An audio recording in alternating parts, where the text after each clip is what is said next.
Well, if I was in Nazi Germany, I like to think I'd help the Jews. I like to think I would have done something. This is such a common refrain, and especially white people, especially white Americans. I like to tell a story about those type of people because those type of people are the people who would do something.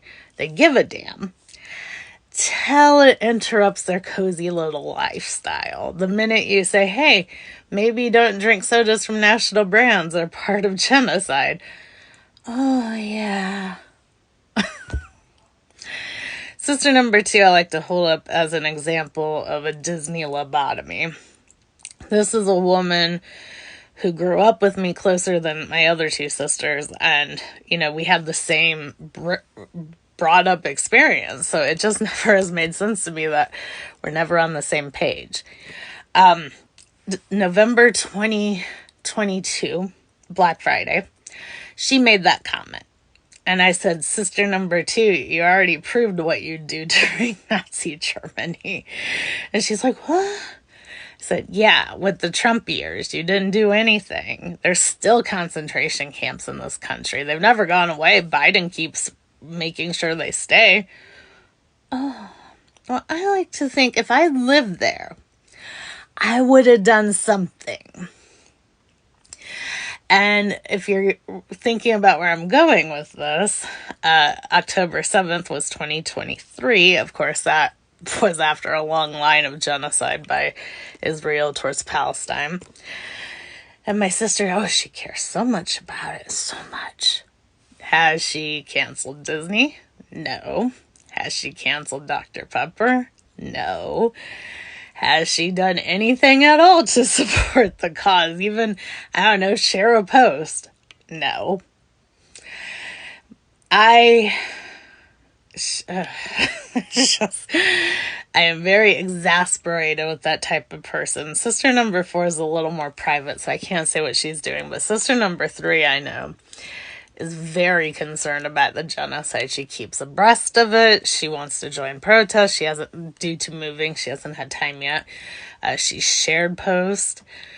And to me, that's the bare fucking minimum. I mean, and, sister number 2, for, the last 15 years, her son is almost 16. Anytime I'd say, why don't you try to help with XYZ over the years? Well, I'm a mom. I don't have as much free time as you, and you like being alone. She said some awful things to me over the years. I'm like, it doesn't mean you couldn't vote today or sign a petition. That takes like 5 seconds. I just don't have time. And, you'd think when her son came out as trans, that would have changed, because I think we all know how trans people are treated in this country. Not one bit. They lived in Utah, the reddest anti-trans state there was, and they moved to South Dakota. And when I warned her up and down, South Dakota is just basically Utah, but north and less Mormons. Well, I just want to move there. I don't know. And, when I say to her, well, didn't you hear about Next Benedict? When it was a really big new news story. I don't know, what was that? A trans boy your son's age who killed themselves, allegedly, but I think they were murdered. I can't hear about things like that. It just upsets me so much. Well, yeah, the fucking world is upsetting. In fact, my grandma has a very similar syndrome. I'll say, why don't you ever, if everything I talk about you say is depressing, well, it is depressing. You don't talk about nice stuff. Talk about kitties all the time. But these are people who don't want their world interrupted by the genocide next door, by the concentration camp down south, by the fact that fascism is making a stunning creep into this country. Not one of those people planned to vote this year. I strongly did, and I really don't want to now, but just to sow their blue MAGA, I am going to vote for Jill Stein or Claudia and Karina. There we go. So, yeah, these are the people who, in well, my grandma will be long dead, but in 30 years, I'm sure my sister will be like, oh, I was so against that. Oh, yeah, I was so against that. People always have excuses. I come from very fucking poor people, like poor people. I've been seeing posts from other women on threads who grew up the same time period as I did, and they're sharing pictures of their childhood bedroom. I'm like, oh, we were poor.